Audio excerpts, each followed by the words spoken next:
সুস্বাগতম সবাইকে আমাদের নতুন একটা ব্লগে। আজকে তোমাদের নিয়ে চললাম কাশ্মীরের এক অপূর্ব জায়গায়, সেটা হচ্ছে সোনমার্গ। সোনমার্গ কার না ভালো লাগে। সেদিন বেরিয়ে পড়েছিলাম সকাল সকালই, দিয়ে টানেলটার মধ্যে দিয়ে যে পাস করলাম, অপূর্ব দৃশ্য চারিদিক সত্যি বর্ণনা করা যাচ্ছে না। এত বড় 5 মাসে আমরা এক্সপেক্টই করিনি। তবে সত্যি কাশ্মীর ভীষণ সুন্দর।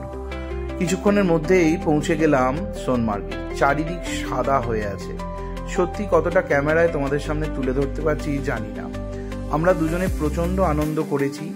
স্নো বাইকিং এর সম্বন্ধে তোমাদের সামনে তুলে ধরবো এবং স্নো বাইকিং অবশ্যই করবে এবং ভীষণভাবে কিন্তু দরাদরি হয় স্নো বাইকিং এর জন্য। একটা অপূর্ব সুন্দর ভিডিও তোমাদের সামনে তুলে ধরছি। জানি না কজন গেছো সোনমার্গ, আমাদের অবশ্যই কমেন্ট করে জানিও।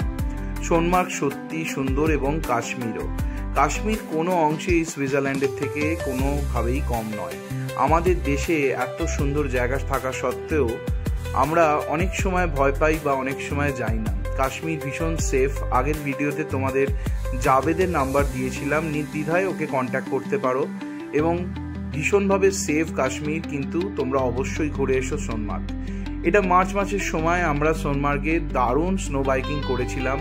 স্নো বাইকিং এর রেট কিন্তু ওরা প্রচুর চাইবে, কখনোই সেটা মানবে না। ম্যাক্সিমাম 1000 থেকে 1200 টাকার মধ্যে দারুণ অভিজ্ঞতা হবে। যদি বেশিক্ষণ ওপরে স্টে করো তাহলে হয়তো একটু 200-500 টাকা বাড়তে পারে। ব্লগটা মিনি হিসেবেই দিলাম, শর্টস হিসেবেই তোমাদের সামনে তুলে ধরলাম। কাশ্মীরের প্রেজেন্ট সিচুয়েশনের জন্য আমরা ট্যুরিজমকে বুস্ট করার জন্যই এই ভিডিওটা তোমাদের সামনে তুলে ধরছি। ব্লগটা কেমন লাগছে আমাদের অবশ্যই কমেন্ট করে জানাও।